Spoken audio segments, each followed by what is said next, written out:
Tentera Udara Diraja Malaysia (TUDM) telah mengesan penerbangan mencurigakan sebanyak 16 buah pesawat memasuki ruang udara Zon Maritim Malaysia di Sabah pada 31 Mei 2021. Panglima Tentera Udara Malaysia memberitahu pihak berita bahawa penerbangan pesawat ini dikesan oleh Radar Pertahanan Udara TUDM daripada Pusat Pertahanan Udara CR2 di Sarawak pada jam 11.53 pagi. TUDM telah melancarkan pesawat pemintas untuk melakukan identifikasi visual dan mengenal pasti pesawat. Jadi, video kali ini kita akan melihat bagaimana ruang udara Malaysia diceroboh pesawat asing. Teruskan menonton. Kronologi pesawat Tentera Udara Republik Rakyat China. Pada pukul 11.53 pagi 31 Mei 2021, Radar Pertahanan Udara di Sarawak milik TUDM mengesan 16 pesawat mencurigakan dimiliki Tentera Udara Republik Rakyat China. 16 pesawat tersebut terbang dengan formasi taktikal in-trail atau formasi panjang, iaitu pattern dan haluan yang sama menggunakan satu titik laluan masuk dan keluar.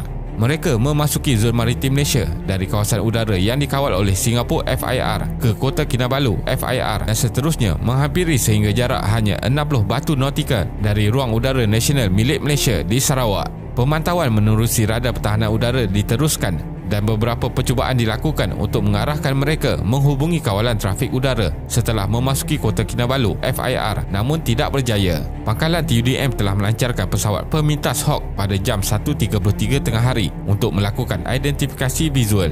Kemudian, pesawat milik China tersebut membuat pusingan di kawasan udara berhampiran Pulau Beting, Patinggi Ali, Sarawak dan meninggalkan ruang udara Malaysia.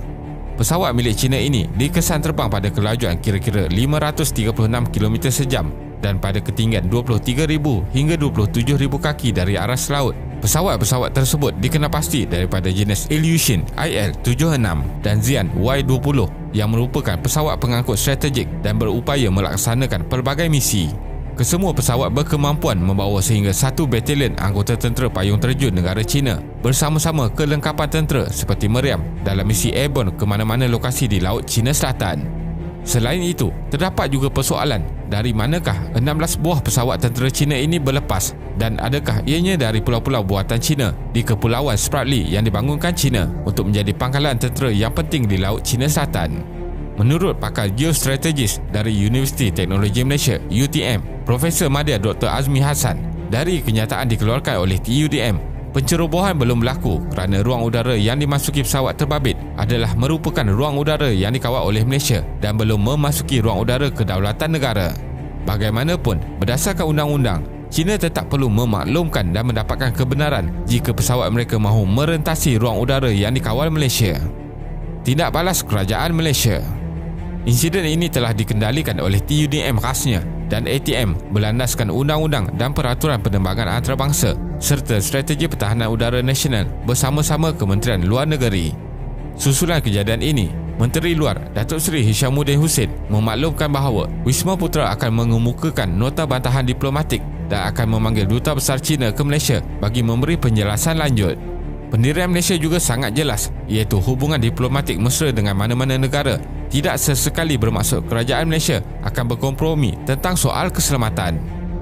Menurut jurucakap kedutaan China sebelum ini, pesawat tentera China hanya menikmati kebebasan penerbangan di ruang udara berkenaan dan mematuhi undang-undang antarabangsa serta tidak memasuki ruang udara berdaulat dalam wilayah mana-mana negara.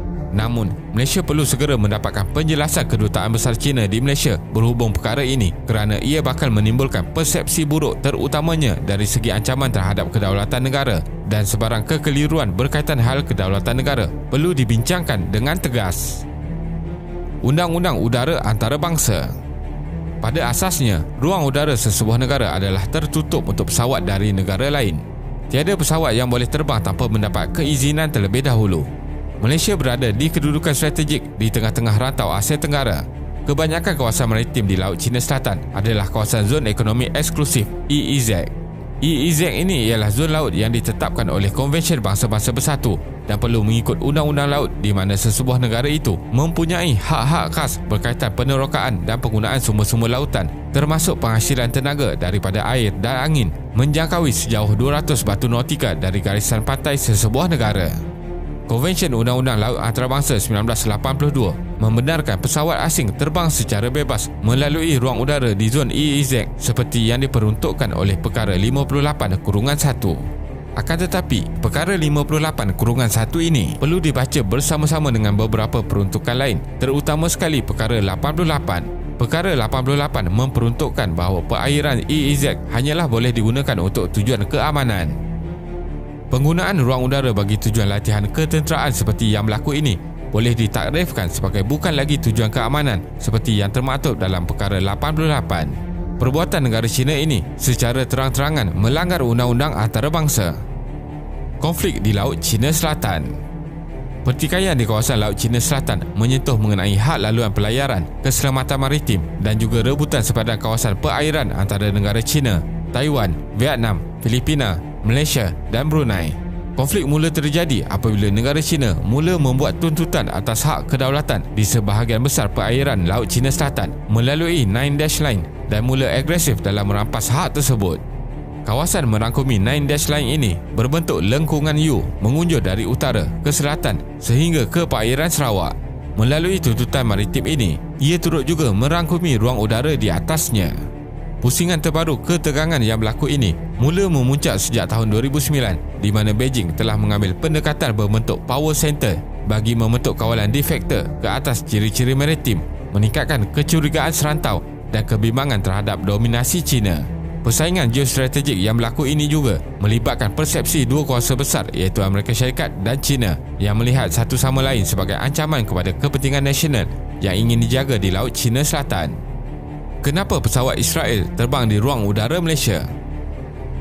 Pada 19 Mei 2021, berlepas dari Mel di Maldives, sebuah pesawat Israel telah merentas ruang udara Putrajaya sebelum mendarat di Pangkalan Tentera Udara Paya Lebar, Singapura. Ia kemudian berlega-lega di ruang udara Singapura pada 24 Mei dan 25 Mei untuk melakukan demonstrasi produk komersial kepada pelanggannya iaitu ST Engineering. Pesawat Boeing 737-400 bernombor part X-A00 ini ialah milik Israel Aerospace Industry ELTA.